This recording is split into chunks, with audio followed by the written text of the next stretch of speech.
Hello मेरे प्यारे भाइयों। स्टूडेंट्स कैसे हैं आप सभी लोग। हाँ जी बच्चों, कैसे हैं स्टूडेंट्स? क्या मैं आप लोगों को लाइव दिखाई दे रहा हूं? जी बच्चों, मैंने आपको परसेंटेज का बेसिक, परसेंटेज को फ्रैक्शन में, फ्रैक्शन को परसेंटेज में, स्टैंडर्ड परसेंटेज, स्टैंडर्ड फ्रैक्शन सब समझा दिया। परसेंटेज कम है ज्यादा है कैसे निकालते हैं मैंने बताया। कल की क्लास में बच्चों मैंने आपको मल्टीप्लाइंग फैक्टर के बारे में भी समझाया। अगर आपने कल की क्लास नहीं देखी है बेटा, तो कल की क्लास जरूर देखिए जो मैंने आपको मल्टीप्लाइंग फैक्टर के बारे में समझाया है। ठीक है, ओके। चलिए, मैं फिर से आपसे मेरे दोस्तों, लाइव दिखाई दे रहा है ना? Good evening. मैं आपसे मेरे प्यारे भाई यहां पे कुछ चीज पूछता हूं। ये है इनिशियल वैल्यू, ये है इनिशियल वैल्यू मेरे दोस्तों, ये है चेंज, और ये है फाइनल वैल्यू, ये है फाइनल वैल्यू। बताओ बच्चों, सपोज मेरे प्यारे भाई कोई संख्या x है, कोई संख्या x है, मैंने x को 43% बढ़ाया। सपोज कोई संख्या x है, मैंने x को 43% बढ़ाया, तो आप मुझे बताओ x का मान, फाइनल वैल्यू क्या हो जाएगी। सपोज कोई संख्या x है, मैंने x को 43% बढ़ाया, तो मेरे प्यारे भाई ये बताइएगा, अभी स्टार्ट हुआ है तो फाइनल वैल्यू क्या होगी, जल्दी से बताएंगे फटाफट।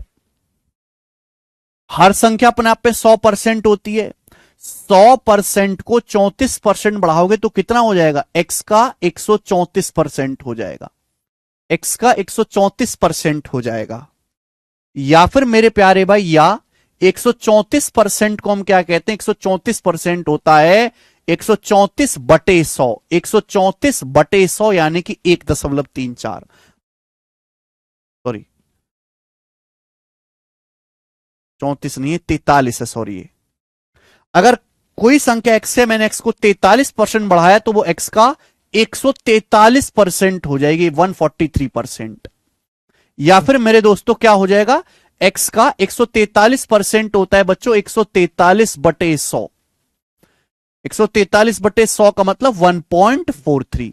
संख्या जो है x का 1.43 गुना हो जाएगी। जो 1.43 है, इसी को हम मल्टीप्लाइंग फैक्टर कहते हैं, इसी को मल्टीप्लाइंग फैक्टर कहते हैं प्यारे बच्चों। फिर से एक और एग्जांपल लेते हैं कि कोई संख्या y है बच्चों, कोई संख्या y है, मैंने y को 19% घटाया, मैंने y को 19% घटाया, तो बताओ फाइनल वैल्यू क्या हो जाएगी? जल्दी से जवाब देंगे, सब बच्चे जवाब दें। हर संख्या अपने आप में 100% होती है, 100%। अगर 100% को 19% घटाओगे तो संख्या खुद का कितना हो जाएगी? 81% हो जाएगी कि नहीं? 100 में से 19 घटाइए, कितना आ जाएगा? संख्या खुद का 81% रह जाएगी। या फिर मेरे दोस्तों 81% का मतलब होता है प्यारे बच्चे 81/100, और 81/100 क्या होता है मेरे प्यारे भाई? 0.81। संख्या खुद का 0.81 गुना हो जाएगी। इसी 0.81 को हम लोग क्या कहते हैं? मल्टीप्लाइंग फैक्टर कहते हैं, 0.81 को।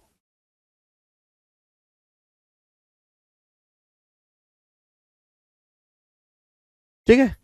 सपोज मेरे दोस्तों कोई संख्या z है, कोई संख्या z है, z है ना, कोई संख्या z है, मैंने z को कितना कर लेते हैं? मैंने z को 27:3/11% बढ़ाया। मैंने संख्या z को 27 सही 3/11% बढ़ाया, तो बताओ संख्या z कितनी हो जाएगी? जल्दी से बता दीजिए, फटाफट बताओ। कोई संख्या z है, मैंने z को 27 सही 3/11% बढ़ाया, बताओ कितना हो जाएगा? z की फाइनल वैल्यू क्या हो जाएगी? आप बताओ, ये क्या होता है? 9:1/11% की फ्रैक्शन वैल्यू होती है 1/11। ये 27 सही 3/11% की फ्रैक्शन वैल्यू 3/11 होती है। आप बोलोगे हाँ जी सर। बच्चों, हर संख्या अपने आप में वन होती है, हर संख्या अपने आप में वन होती है। मैंने 3/11 बढ़ाया, मैंने 1 को 3/11 बढ़ाया, तो संख्या z का कितने गुना हो जाएगी? 1 + 3/11 होता है 14/11, 11 कम 11 3, 14/11, तो संख्या z का 14/11 गुना हो जाएगी।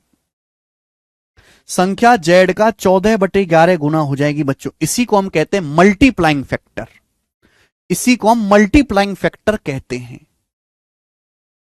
कम से कम इसमें गलती मत करो भाई मेरे, संख्या z का 14/11 गुना हो जाएगी, 14/11 टाइम्स हो जाएगा।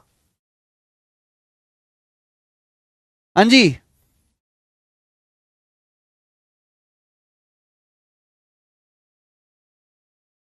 ओके। सपोज मेरे दोस्तों हमारे पास कोई संख्या है 5400, हमारे पास कोई संख्या 5400 है, 5400, हमारे पास कोई संख्या 5400 है।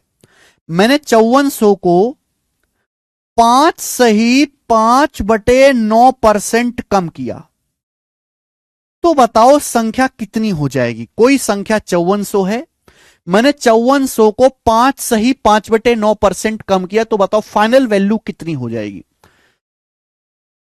अगर 5400 को 5 सही 5/9% कम किया जाए तो फाइनल वैल्यू कितनी हो जाएगी? जल्दी से बताएं बेटा, मैंने आपको पढ़ाया हुआ है, अगर आपने देखा हो, ढंग से पढ़ा हो, कॉपी खोल के रखा करो। बेसिक 5 सही 5/9% की फ्रैक्शन वैल्यू होती 1/18, 1/18, 1/18,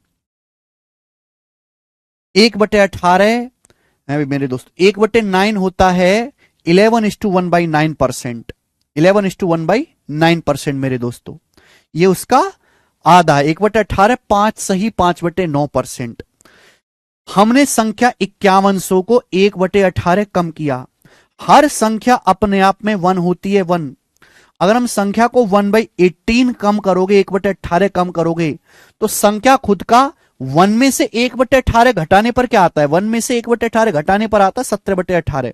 संख्या खुद का 17/18 गुना हो जाएगी, संख्या खुद का 17/18 गुना हो जाएगी। इसी को हम कहते हैं बच्चों मल्टीप्लाइंग फैक्टर। तो संख्या कितनी हो जाएगी? 18 से मेरे प्यारे भाई, 18 से 5400 300 बार चला जाएगा और 300 की 17 में गुणा करेंगे 5100। इस सवाल का आंसर होगा मेरे प्यारे बच्चे। ये कंसेप्ट है, कल का मैंने रिवीजन करवा दिया। अब यहां से बेटे सवाल होंगे। सवाल नंबर 4 बनाओ। सवाल नंबर 4 सॉरी सवाल नंबर 3 से होगा ना शुरू, तो क्वेश्चन नंबर 3 से। ये टाइप 1 होगा मेरे प्यारे बच्चों, सवालों का टाइप नंबर 1, जिसमें केवल आपको परसेंटेज की कैलकुलेशन करनी है। इसमें केवल आपको कैलकुलेशन ही करनी है। ये बताओ बच्चों, फर्स्ट टाइप नंबर 1 बताओ। सवाल आया है यूपी कांस्टेबल के पेपर का 2018 में। क्वेश्चन है 525 का 28% क्या होगा? 525 का 28% क्या होगा? ये मेरे पास सवाल है। जल्दी से कुछ बच्चे सोचेंगे कि सर 28 में 7 आता है, 7 से कटने वाला होगा। सारे ही विकल्प 7 से कटते हैं। 525 का मतलब गुणा 28%। ये 28% क्या होता है बेटे? हम जानते हैं कि 4% 1/25, 28% है 7 गुना, यानी कि 7/25। तो 525 का 28% आ गया जी 7/25। मैंने ऐसा इसलिए लिखा कि 25 से कट जाएगा बड़ी आसानी से। 25 दूनी 50, 25 से कम 25, और 21 की 7 में गुणा करेंगे तो 21 सत्ते 147, 147।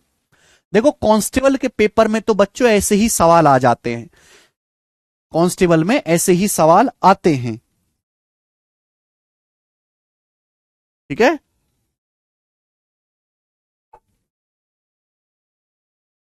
आगे चलेंगे।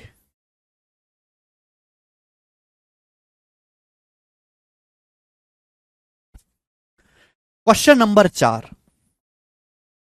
अगला सवाल। लेकिन अगर आप सीएचएसएल का, सीजीएल का पेपर दोगे तो उसमें प्री के पेपर में इतने आसान सवाल नहीं आते हैं, है ना। एक लेवल ऊपर का सवाल आता है। जैसे ही देखेंगे which of the following is least, इनमें सबसे छोटा कौन सा है।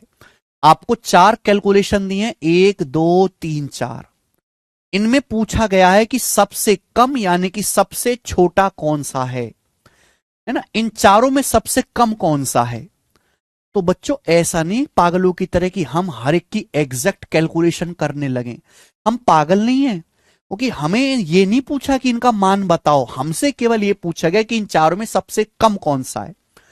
तो बेटा सबसे पहले देखो कि इनमें सबसे आसानी से क्या निकलेगा। सबसे आसानी से ये वाला निकलेगा, 720 का 10%। मैं बात जानता हूं कि 2 जीरो से परसेंटेज कट जाता है, 2 जीरो से परसेंटेज कट जाता है 72। 720 का 10% 72, ये सबसे आसानी से निकलेगा। मैं 72 से तुलना करता हूं, ये बताओ 12% ऑफ 625, 12% ऑफ 625 क्या आएगा। क्या 72 से ज्यादा नहीं होगा। 12% निकालना है 625 का। 625 होता है 600 जमा 25 ही होता है मेरे प्यारे भाइयों। आप बोलोगे आंसर। देखो अगर मैं 600 का ही 12% निकालूं तो 12 चिंग 72 हो जाता है। मैं 600 का ही 12% निकालूं तो 72 हो जाता है। फिर मैं 25 का भी 12% निकाल के जब जोड़ूंगा, इन दोनों को जोड़ूंगा तो जाहिर सी बात है 72 से ज्यादा हो जाएगा, ये 72 से ज्यादा आएगा, यानी कि ये तो सबसे छोटा बचा नहीं। ऐसे ही अगर मैं आपसे कहूं कि ये बताओ 15% ऑफ 555 ये क्या है, तो 15% ऑफ मतलब गुणा किसका, 555 का। और जो 555 होता है 500 जमा 55। अगर मैं 500 का ही 15% निकालूं, निकाल सकते हो ना, परसेंटेज से 2 जीरो खत्म कर दो, 2 जीरो और परसेंटेज काट दो, 15 पंजे 75। 500 का 15% ही 75 होता है। फिर मैं ये भी ऐड करूंगा, 55 का 15% भी ऐड करूंगा, तो ये वैल्यू तो 75 से ज्यादा आएगी। बताओ ये 72 है, ये 75 से भी बड़ी संख्या, ये भी छोटा नहीं होगा भाई, इनसे छोटा तो 72 ही दिख रहा है। अगला देखो, लास्ट में मुझे दिखाई दे रहा है कि 9% ऑफ 845। भाई 9% ऑफ का मतलब गुणा 845, क्या हमें बच्चों दिखाई नहीं देता 800 जमा 45। अब आप मुझे बताओ 800 का 9% निकालो अलग, तो 9 72 आएगा, 72 आएगा। और 45 का 9% निकाल के मैं और जोड़ूंगा तो ये वैल्यू भी 72 से बड़ी आएगी, है ना।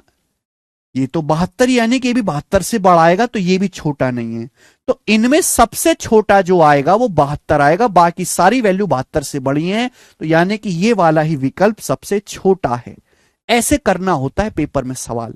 मैंने किसी की एग्जैक्ट वैल्यू नहीं निकाली, यहां पर टाइम नहीं है ना बेटा, बिजी आदमी है।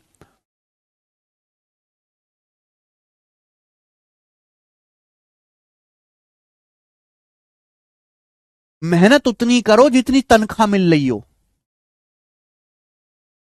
समझ में आई ना। फालतू काम करने की जरूरत नहीं, अपना फालतू सोचने की जरूरत है ना, फालतू लिखने की जरूरत है। ओके आगे चलते हैं। एक टाइप 1 चल रहा है जिसमें केवल आपको परसेंटेज की कैलकुलेशन करनी है, कैलकुलेशन वाले सवाल है, नॉर्मल क्वेश्चन। ठीक है, इनमें कोई लैंग्वेज नहीं होगी, कि कोई भाषा नहीं होगी बेटा, इनमें जस्ट सिंपल कैलकुलेशन होगी। जी बताएं। 50,000 का 120% का 0.08% किसके बराबर है, ये सवाल है। और मेरे पास 4 ऑप्शंस भी हैं। देखो ये जो का है, हिंदी में ऑफ कहते हैं, इंग्लिश में ऑफ कहते हैं, हिंदी में का कहते हैं। का मतलब होता है गुणा। 50,000 का 120% का 0.08% आपको कैलकुलेट करना है।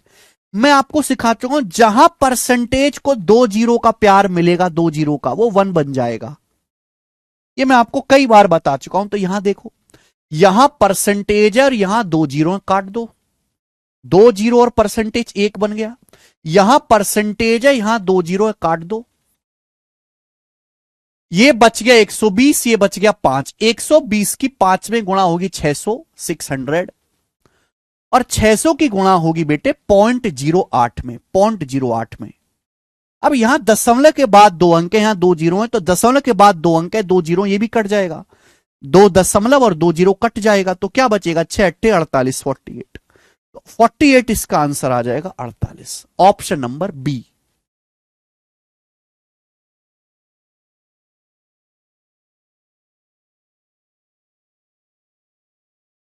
ठीक है, तो देखो ऐसे नॉर्मल क्वेश्चन हैं, ये टाइप 1 है।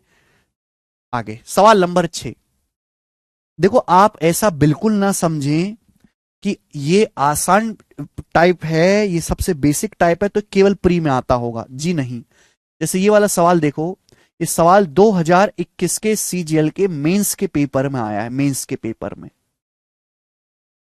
मेंस की परीक्षा में आया है। ठीक है,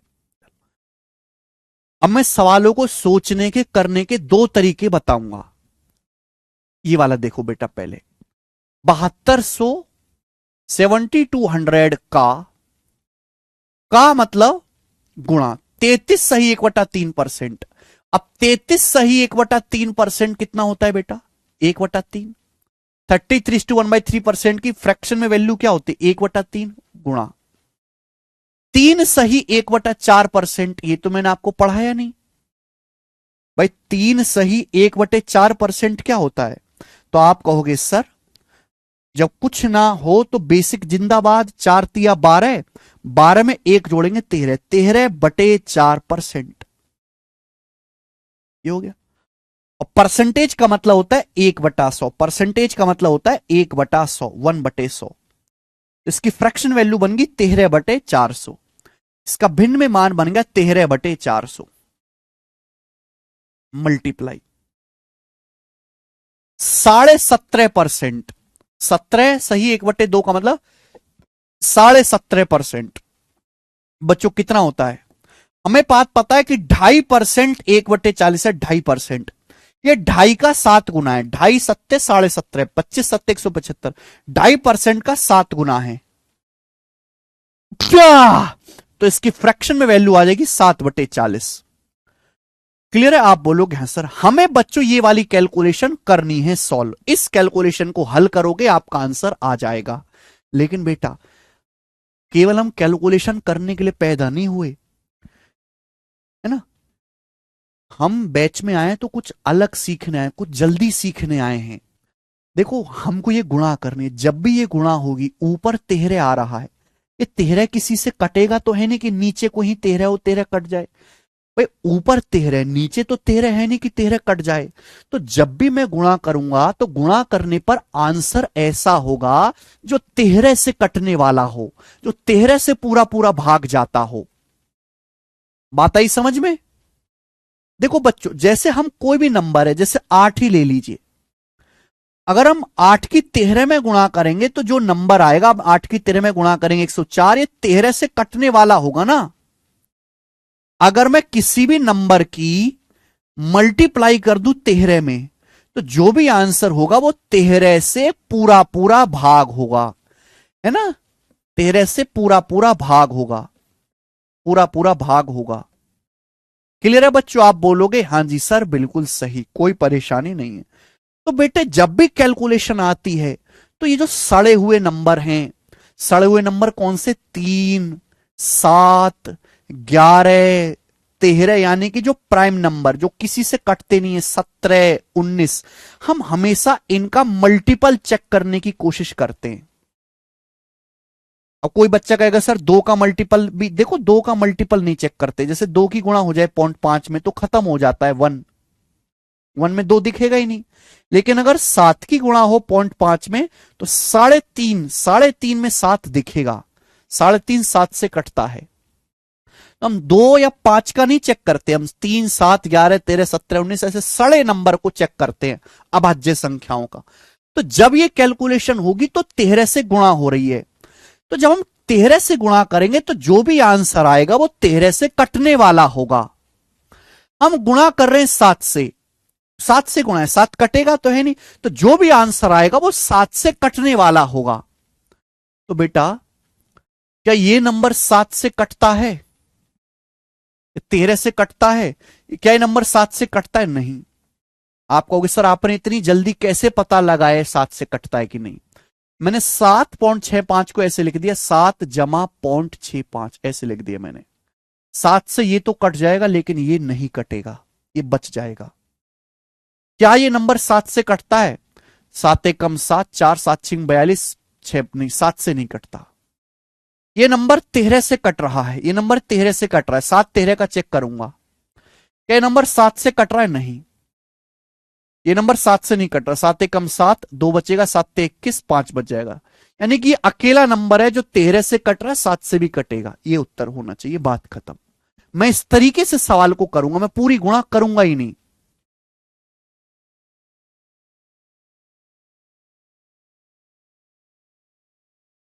क्या हुआ रंजीत राज जी, क्या हुआ? ठीक है, अगर आप पूरी कैलकुलेशन करेंगे तो यही उत्तर आएगा, लेकिन कैलकुलेशन मत करो, ऑप्शन से सवाल के जो ऑप्शन होते हैं उनका इस्तेमाल करना सीखो। धीरे धीरे आप इस्तेमाल करना सीखोगे। ये चीज एक दिन में आने वाली नहीं है, ये महीनों की मेहनत के बाद आएगी बेटा।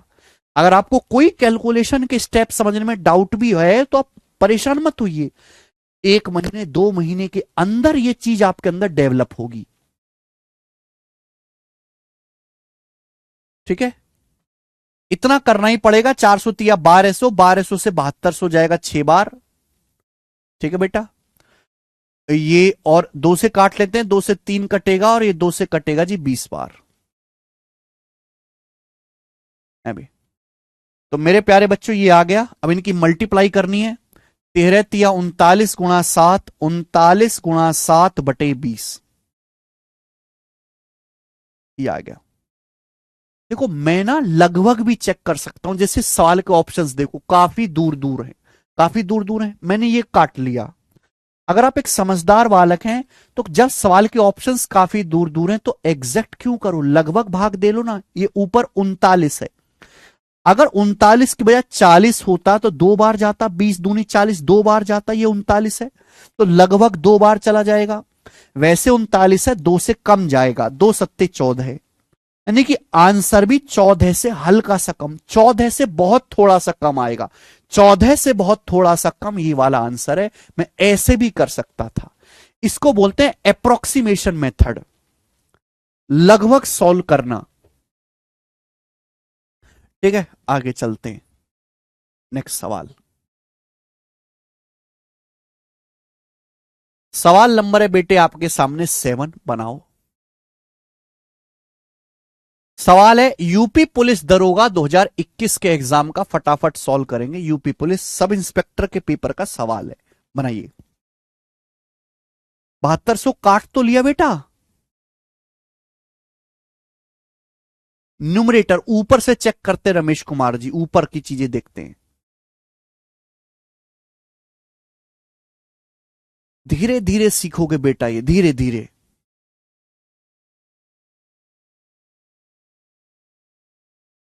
पच्चीस 30 राजनीत राज, 3400 के 75% के 30% के 40% के 20% का मान क्या होगा, ये सवाल है। या तो आप इसको करो जैसे पिछला सवाल हुआ, या फिर सिंपल देखो कि जब मैं इनकी मल्टीप्लाई वगैरह करूंगा तो 3400 है। 3400 में 3400 एक ऐसा नंबर है जिसमें 17 छुपा होता है, 17। अब देखो 17 कटना तो है नहीं भाई, ऐसा तो है नहीं 17 कट जाए, इन सबकी गुणा ही होनी है। 17 को काटने के लिए अगर ऊपर 17 तो नीचे 17 चाहिए होगा, नीचे तो कहीं 17 है नहीं। तो जो भी आंसर आएगा 3400 में 17 छुपा होता है, 17 से कटने वाला होगा। क्या ये ऑप्शन 17 से कटता है? 17 तो 51, 10 बच जाएगा। 17 छिक्का 102 होता है, ये 17 से नहीं कटेगा, ये नहीं कटेगा, ये अकेला ऑप्शन 17 से कटता ही आंसर है। 17 तिया 51, बचेगा 10 और 17 छिक्का 102, ये उत्तर है। मैं इस सवाल को बिल्कुल नहीं सॉल्व करने वाला, बिल्कुल पिछले सवाल की तरह है, बट टाइम वेस्ट करने की कोई जरूरत नहीं होती है, जानबूझ के ही ऐसे सवाल बनाए जाते हैं बेटे। आगे अगला, अगला टाइप, नेक्स्ट अगला, सॉरी अगला टाइप नहीं, सेम टाइप है, अभी बनाओ सेम टाइप। सवाल है 12 किलोमीटर का 34% क्या है? 12 किलोमीटर का 34%। अब इस सवाल के ऑप्शंस देखो, हर ऑप्शन में 408 408 408 408 है। तो ये नहीं, यहां मल्टीपल चेक करके फायदा है नहीं, इस सभी में सेम नंबर आ रहा है कि आप यहां मल्टीपल चेक करने लगो, यहां कोई फायदा नहीं है। ये सवाल ऑप्शन से नहीं हो सकता कि सारे ही ऑप्शन में सेम ही नंबर दिया हुआ है, बस जीरो घटाई बढ़ाई है। तो यहां हमें बेसिक से ही जाना पड़ेगा, जरूरी नहीं कि हर सवाल ऑप्शन से हो जाए। ऐसे तो पूरा पेपर ही 5 मिनट में निपट जाएगा, लेकिन जितने सवाल होते कम से कम वो तो करो।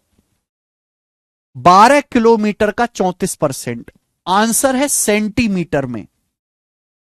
मुझे पता है 1 किलोमीटर में 1000 मीटर होते हैं, 1000 मीटर, 1000 मीटर ये होता है। और हमें यह भी पता है कि 1 मीटर जो ये जो मीटर है, 1 मीटर में 100 सेंटीमीटर होते हैं, 1 मीटर में 100 सेंटीमीटर होते हैं। यानी कि 1 किलोमीटर में मेरे प्यारे भाई 1 2 3 4 5 सेंटीमीटर होते हैं, 1 लाख सेंटीमीटर होते हैं 1 किलोमीटर में। तो 12 किलोमीटर, 12 किलोमीटर, किलोमीटर का मतलब 1 2 3 4 5, ये सेंटीमीटर में आया, ये आया सेंटीमीटर में। ठीक है बच्चे, 12 किलोमीटर को सेंटीमीटर में बदला, 1 लाख से गुणा, इसका का मतलब गुणा 34% निकालना है। परसेंटेज से 2 जीरो कट जानी है, परसेंटेज से 2 जीरो कट जानी है, लेकिन फिर भी तो एंड में 3 जीरो बच गई ना भाई, 3 जीरो बच गई, 2 चौक 8, 3 जीरो बच गई, तो आंसर में एंड में 3 जीरो आएगा, 3 जीरो आएगा, 3 जीरो आएगा, यहां 3 जीरो ये आंसर है। मैं पूरी गुणा नहीं करूंगा, 3 जीरो आएगा एंड में, वो बी आंसर हो जाएगा। आगे चलेंगे नेक्स्ट।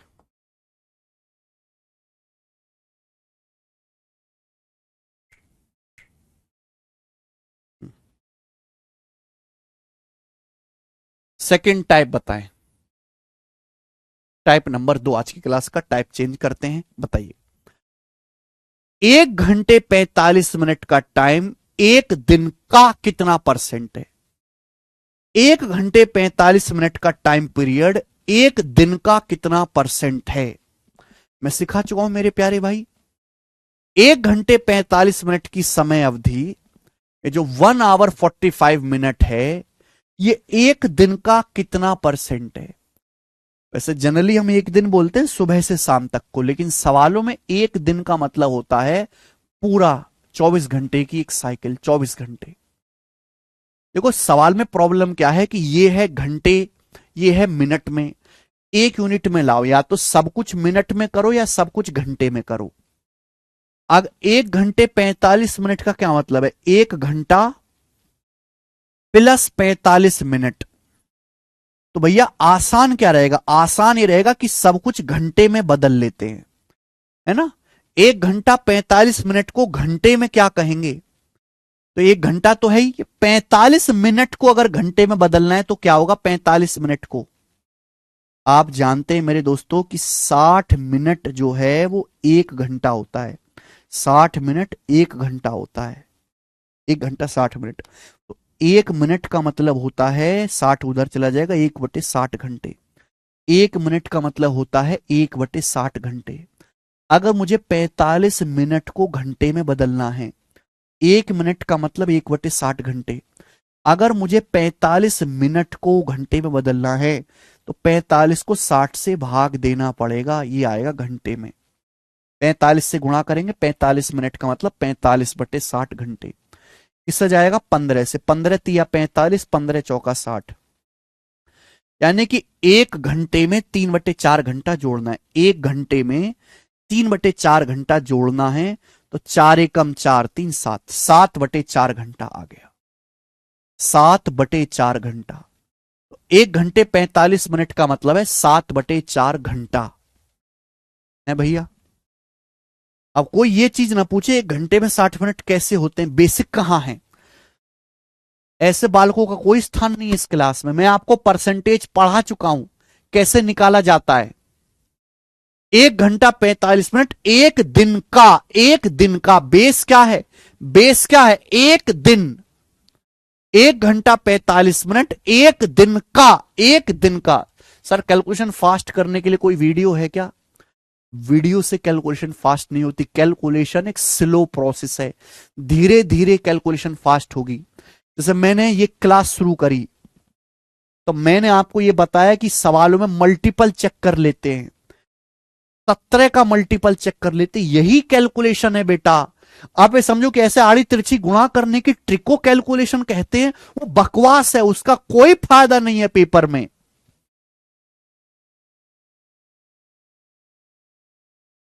कैलकुलेशन मजबूत करना है तो पहले 30 तक पहाड़े याद करो पक्के, 50 तक वर्ग याद करो, 25 तक क्यूब याद करो और दशमलव का डर मन से खत्म करो, तब कैलकुलेशन मजबूत होगी।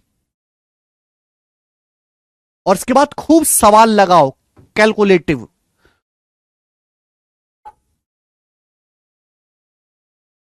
तो 1 घंटा 45 मिनट एक दिन यानी कि 24 घंटे का बेस क्या, 24 घंटे का कितना परसेंट है? तो 24 घंटे का 24 नीचे आएगा मेरे प्यारे भाई। 1 घंटा 45 मिनट, 1 घंटा 45 मिनट का मतलब होता है 7/4 घंटा, 7/4 घंटा। ये आ गया। बेस नीचे लिखा जाएगा, जो चीज पूछे वो ऊपर लिखा जाएगा। ये परसेंटेज में निकालना है तो 100 से गुणा करो और प्रतिशत का साइन लगाओ।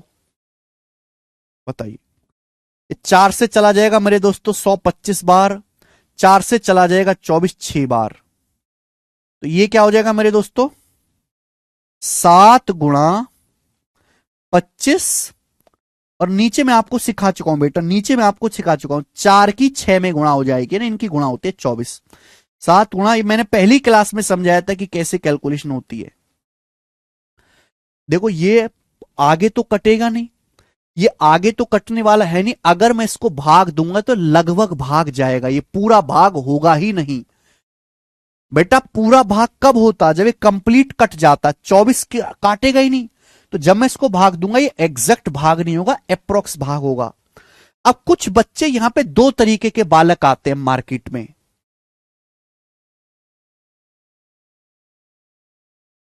एक बालक ये होते हैं कि वो पहले 7 की 25 में गुणा करेंगे,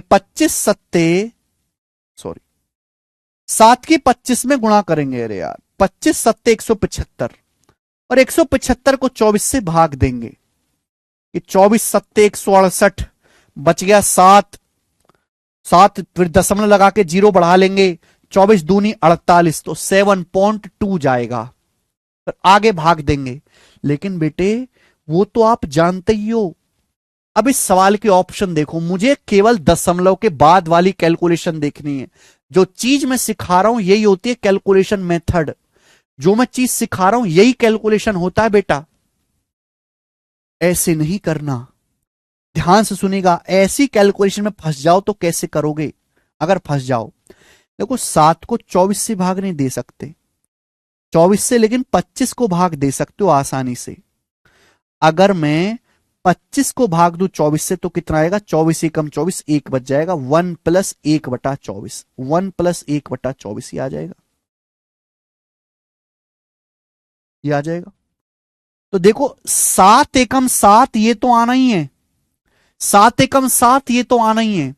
मुझे 7 के बाद जो दशमलव आएगा ये देखना है, यानी कि 7 की 24 1/24 में गुणा 7/24।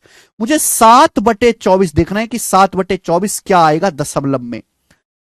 परसेंटेज लगा ही हुआ है, 7 एकम 7 आना ही है, बस 7 की 1/24 में गुणा करेंगे 7/24। ये दशमलव में क्या आएगा बताओ, ये दशमलव में क्या आएगा, जल्दी से बताओ, जल्दी से। क्या ये 4 बार पहाड़ा जाएगा, क्या 3 बार जाएगा, कि 2 बार जाएगा, कितनी बार जाएगा? हमें बात जानते हैं, ये 0.4 है, 0.3 है, 0.2, 24 की 0.2 में गुणा होती है 4.8, 24 दिया 72। अगर 24 की 0.3 में गुणा करते तो 7.2 आता, यानी कि अगर 7 की बजाय यहां पर 7.2 होता ना तो 0.3 आता, 0.3, 24 दिया 72। लेकिन ये 7.2 नहीं है, ये 7 है, 7.2 नहीं है, ये 7 है, यानी कि 7.2 से हल्का कम है, 7.2 से हल्का कम नंबर है 7 ऊपर। तो ये भी 0.3 से हल्का सा कम आएगा। 0.3 से हल्का सा कम, 0.435, ये नहीं है, ये नहीं है, ये 0.3 से काफी कम है, 0.218, ये 0.3 के लगभग नजदीक है, 0.292, ये आंसर बनना चाहिए। अभी आपको क्या लगेगा, क्या बकवास करता रहता है मास्टर, सीधा भाग कर लेंगे, लेकिन जिस दिन आप तूफान बन जाओगे ना कैलकुलेशन में, तो ये चीज बहुत हेल्प करेगी। एक दिन में नहीं सीखी जाती, ये महीनों की मेहनत का नतीजा है। 7.292, यही होती है कैलकुलेशन की स्किल, यही है ट्रिक कैलकुलेशन की। वो आड़ी टेढ़ी गुणा से नहीं होती कैलकुलेशन मजबूत, यही सीखना है। यूनिट डिजिट नहीं लगता, जब पूरा पूरा भाग नहीं होगा तो मल्टीपल वगैरह नहीं चेक करेंगे ज्योति। जब ये भाग होगा ही नहीं पूरा, ये लगभग, ये आंसर एग्जैक्ट है ही नहीं, ये लगभग आंसर है। जब आंसर लगभग में होता है तो हम मल्टीपल वगैरह यूनिट डिजिट वगैरह नहीं चेक करते।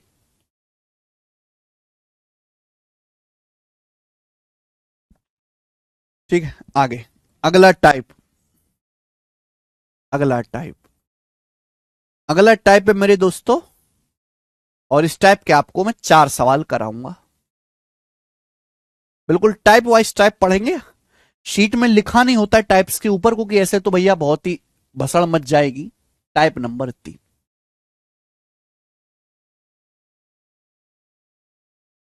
ये सबसे आसान टाइप है। ये समझो कि जैसा लेफ्ट साइड में वैसा ही राइट साइड में है। बोला यदि x का 49%, सवाल में बोला है x का,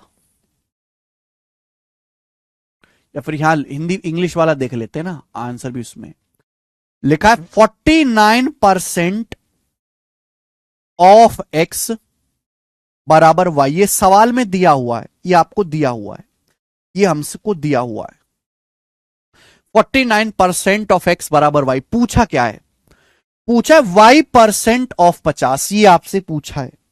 y% ऑफ 50 ये आपसे पूछा है। तो बेटा ये सवाल में आपको दिया 49% ऑफ x बराबर y, पूछा है y% ऑफ 50। मैंने समझा गुणा आगे पीछे कैसे भी करो, ये परसेंटेज है किसके साथ, 50 के साथ। अगर 50% देखें तो क्या है बेटा, ये आधा ही तो है। आधा 50% क्या होता है, आधा ही, y का आधा ही तो है। यानी कि पागल बनाया गया, आपसे कुछ नहीं पूछा, आपको y का मान दिया है, आपसे y का आधा पूछा है, आधा। तो अगर यहां आधा कर रहे हैं राइट साइड में, तो यहां भी आधा हो जाएगा, आधा, यहां भी आधा हो जाएगा। और 49 का आधा क्या होता है, 49 का आधा होता है 48 का आधा 24, 49 का आधा 24.5। तो 24.5% ऑफ एक्स, ये आंसर आ गया, डी ऑप्शन, 24.5% ऑफ एक्स।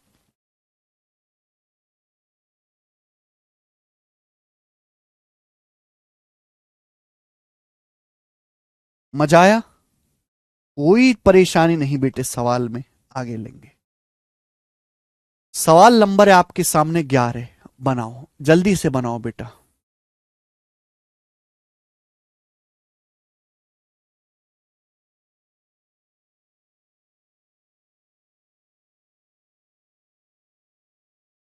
पचास परसेंट आधा होता है, x% ऑफ y बराबर y% ऑफ x। मैं लिख सकता हूं बेटा, परसेंटेज को आगे पीछे कैसे भी कर लो, बेसिक देखो जाके, बेसिक रिपीट करने वाली बात है ही नहीं वो।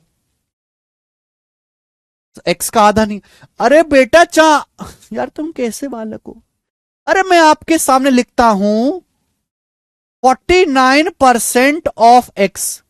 अरे मैं इसका आधा करता हूं, चाहे आधा 49 का करो चाहे एक्स का करो, क्या फर्क पड़ता है। हम तो ऑप्शन के हिसाब से देखेंगे ना। यार तुमको गुणा का मतलब नहीं समझ में आता। ये गुणा ऐसी चीज है, गुणा चाहे यहां की यहां करो, चाहे यहां की यहां करो, चाहे यहां की यहां करो, चाहे यहां की यहां करो, आना सेम ही है। गुणा एक मजाक है, और उसको मजाक की तरह लो, बुद्धि मत लगाओ। गुणा एक मजाक है, जिस दिन गुणा को मजाक की तरह लोगे तब जाके कुछ सीखोगे। तुमने इसको हुआ बना रखा है दिमाग में कि क्या हो गया बवाल। अगर गुणा दे रखी है, गुणा चाहे 21 में कर लो पहले, चाहे 21 में कर लो, चाहे 21 में कर लो, चाहे 21 में, इसमें आना सेम ही है। मेरी मर्जी में कैसे गुणा करता हूं, सुविधा मेरी।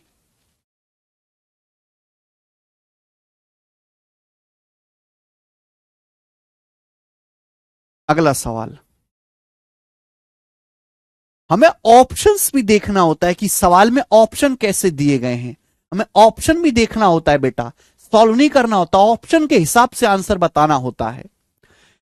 5% ऑफ ए बराबर बी, सवाल में आपको दिया है 5% ऑफ ए बराबर बी, ये क्वेश्चन में आपको दिया गया है। आपसे पूछा क्या है, आपसे पूछा है बी परसेंट ऑफ 20, आपसे पूछा है B percent of 20, B percent of 20। तो बच्चों क्या मैं इसको पढ़ा नहीं चुका कि भाई 20 को यहां ले आओ, बी को यहां ले आओ? मैं इसको ऐसे लिख सकता हूं 20% ऑफ बी, और 20% क्या होता है 1/5, तो ये b/5 ही तो है, ये बटे 5 ही तो है। क्या आपको दिखाई नहीं दे रहा, क्या आपको दिखाई नहीं दे रहा कि मुझसे ये चीज पूछी गई है? परसेंटेज को लो 20 के साथ, 20% क्या होता है, 20% होता है 1/5, ये b/5 है। मुझसे b/5 पूछा गया है, b/5, b/5 पूछा गया है। क्या पूछा गया मुझसे? b/5 पूछा गया, बटे 5। तो भाई साहब मेरे को b का मान पता है, मुझसे b/5 पूछा गया है, तो 5 से भाग करेंगे तो यहां भी 5 से भाग होगा, दोनों तरफ होगा। 5/5 क्या आ जाएगा, ये तो 5 से 5 कट गया, 1% ऑफ ए, तो यानी कि आंसर होना चाहिए 1% ऑफ ए। लेकिन ऑप्शन में तो ऐसा कुछ नहीं है, यह है 20% ऑफ ए बटा 2, 2 से 20 जाएगा, ये 10% ऑफ ए है। ये 50% ऑफ ए बटे 20, 20 से 50 ढाई बार जाएगा, 2.5% ऑफ ए। ये 50% ऑफ ए बटा 2, 2 से 50 25 बार जाएगा, 25% ऑफ ए है, गलत। ये 20 से 20 कट जाएगा, ये अकेला ऑप्शन 1% ऑफ ए है, ये अकेला ऑप्शन, यानी कि यही आंसर होना चाहिए, आंसर यही होना चाहिए। मुझे नहीं आता, आज मेरी फर्स्ट क्लास है, शुभम तिवारी जी फर्स्ट क्लास नहीं पढ़नी यहां से, पहले पुरानी क्लास पढ़ो तब यहां पे पढ़ना आके। अगर किसी बच्चे ने बेसिक वाली क्लासेस नहीं देखी है तो यहां से डायरेक्ट देखना शुरू करेगा, नहीं कैच कर सकता।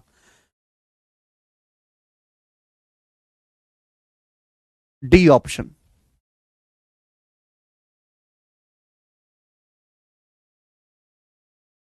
आगे,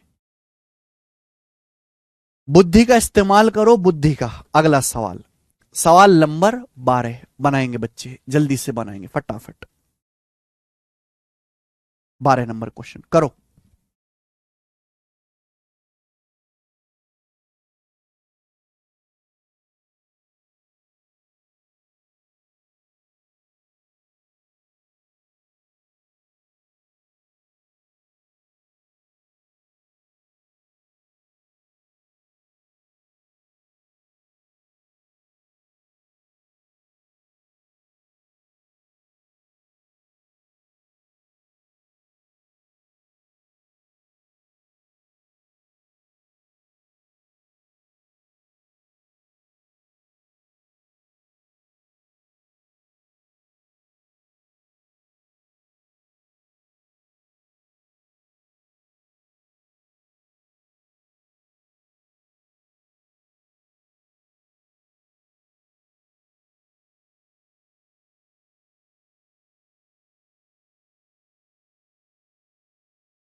गुरुजी हिंदी में लिखो। बेटा हिंदी में ही लिखा हुआ है। अगर आप सिंपल सी इतनी लिखी हुई अंग्रेजी को नहीं समझ सकते तो आप नौकरी करने के लायक नहीं है। अगर आपकी गलती से आ जाती है, आप साउथ में चले जाते हो। सपोज आप इतने कमजोर हो कि आप इतनी सी अंग्रेजी को नहीं समझ सकते तो आप सरकारी नौकरी करने लायक नहीं है जिसमें पब्लिक डीलिंग है। फिर आप मजदूरी वाली नौकरी करने लायक है, जैसे ग्रुप डी की कर लो, है ना, ट्रेन का बोल्ट खींचना है, ऐसी नौकरी। आप जीएसटी इंस्पेक्टर बन जाते हो। आप साउथ में चले जाते हो, केरला में। केरला में तो हिंदी आती नहीं किसी को, और कोई बिजनेसमैन आपको एक लेटर लिख के भेजता है, लेटर इंग्लिश में लिखा हुआ है पूरा, और आप वाहियात तरीके से पहुंच गए हो, और आप वो लेटर नहीं समझ पा रहे, तो किस काम के सरकारी ऑफिसर हो, क्या हेल्प करोगे तुम उसकी? कम से कम इतनी अंग्रेजी तो आनी चाहिए कि एक सिंपल से लिखे हुए सेंटेंस को समझ जाओ आप। ना समझो तो भाड़ में जाओ। ठीक है भाई, और आपको कोई हक नहीं है दोस्त। कोशिश करो समझने की, रो मत, मरो मत, मरने से नहीं होता कुछ भी। हिंदी में, हिंदी में मरो मत, पढ़ो। नहीं आता पढ़ो, मरो मत। लेकिन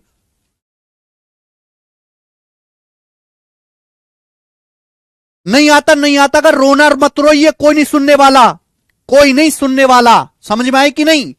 कचरा।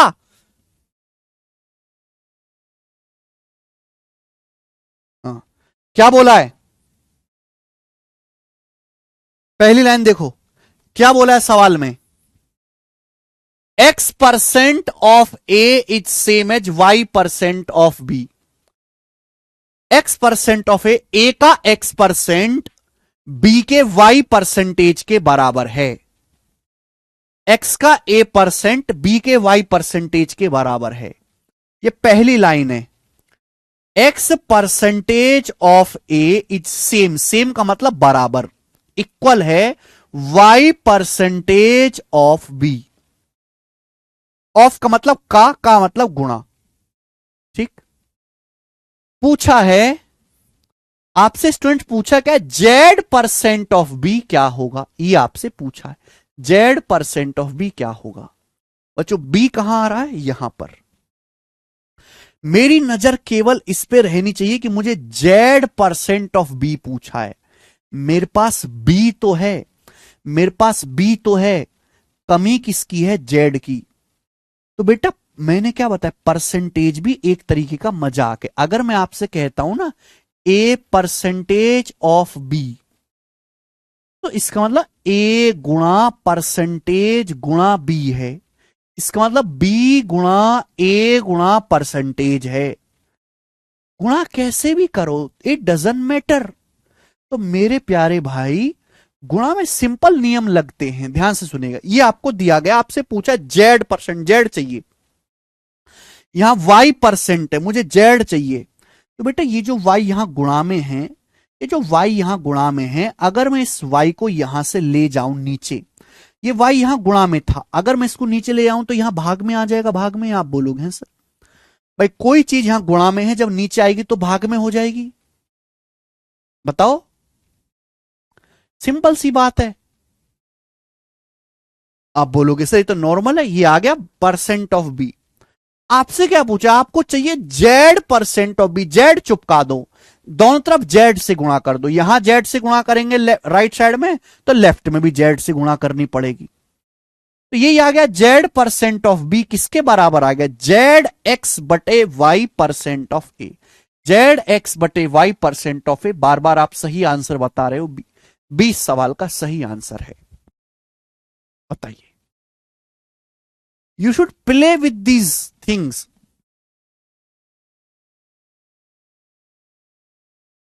हाँ जी, मजा आया? बना सवाल?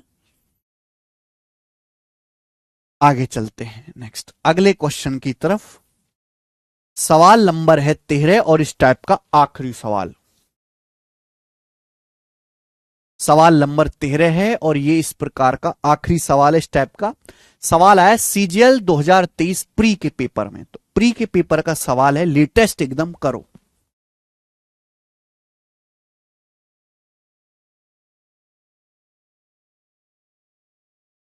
Very good Himanshu Soni. Sir मैं पागल की तरह इसे सॉल्व कर रहा था, इसमें कुछ था ही नहीं, ये तो एक ही स्टेप की चीज है।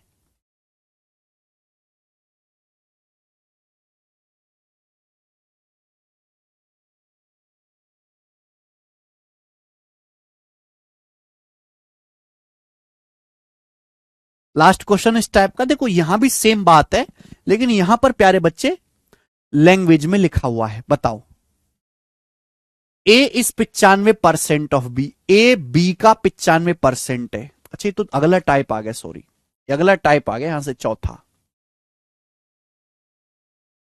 बोला है ए बी का 95% है, तो ए का कितना परसेंट बी है? What percent of A is B? What percent of A is B? What percent of A is B? देखो ये जो चीज पूछी गई है बाद में करना, जो आपसे पूछा गया है बेटा ये बाद में करना। सबसे पहले ये बताओ ये कहा क्या है? A is 95% of B. A is 95% of B. अगर आपको याद हो, जब मैं आपको बेसिक पढ़ा रहा था तो मैं आपको चीख चीख के कह रहा था भाई कि सुन लो सुन लो, है हम सवाल करेंगे, सवालों में ये आएगा। ए बी का 95% है, ए बी का 95% है, किसका? बी का 95%। ये 95% होता क्या है? 95% है 5% का 19 गुना। 5% 1/20 होता है, तो 95% 19/20, 19/20। ठीक है, सवाल में बोला ए बी का 95% है, ए बी का बेस कितना है? बी। ए बी का बेस कितना है? बी।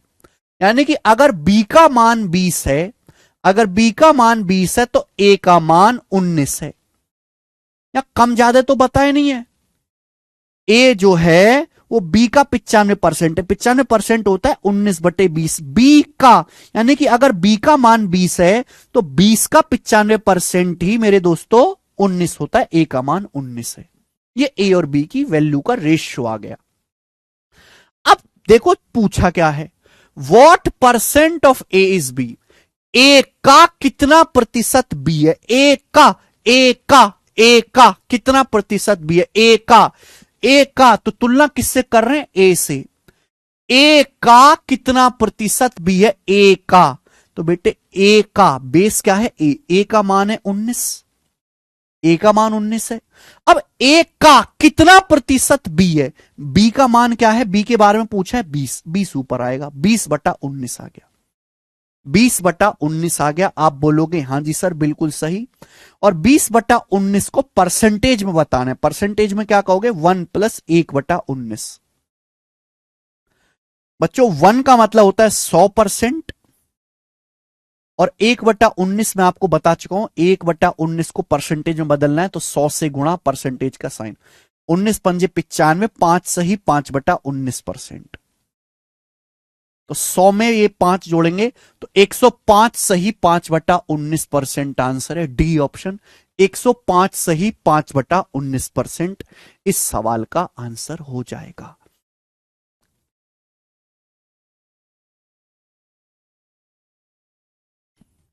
मजा आया?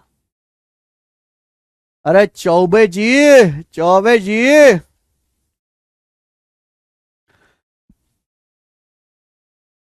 क्या आप कर लोगे मेरे प्यारे भाई? है ना? इसलिए लैंग्वेज समझना बहुत जरूरी है। मैं हर बात को जोर दे के क्यों बोलता हूं कि भाई परसेंटेज में ये चेक करो बेस क्या है, क्योंकि बेस को हमेशा नीचे रखा जाता है। अब किसी बच्चे ने हमारे वो वाली क्लास मिस कर दी है जिसमें मैंने इसका बेसिक कंसेप्ट डिटेल में बताया, तो वो नहीं समझ पाएगा। सवाल को वही बच्चा समझ पाएगा जिसने इसकी बेसिक वाली क्लास देखी होगी, रिवीजन करा होगा।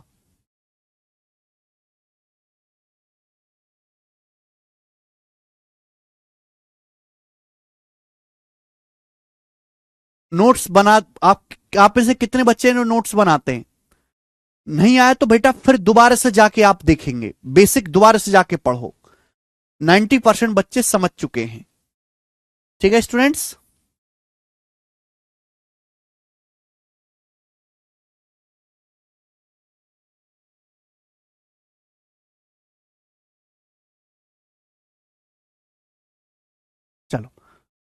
5% 1/20 होता है, 95% की फ्रैक्शन वैल्यू 19/20। चलिए आज इतना ही छोड़ेंगे मेरे दोस्त, आज मेरे बेटे का बर्थडे है, मैं जा रहा हूं, आज इतना ही। अब इसके आगे मैं आपको बताऊंगा कल, कल मैं आपकी थोड़ी सी लंबी क्लास लूंगा, वो कि आज जल्दी छोड़ रहा हूं। ठीक है ना, सॉरी, आज इतना ही, बाकी कल करते हैं। बाय।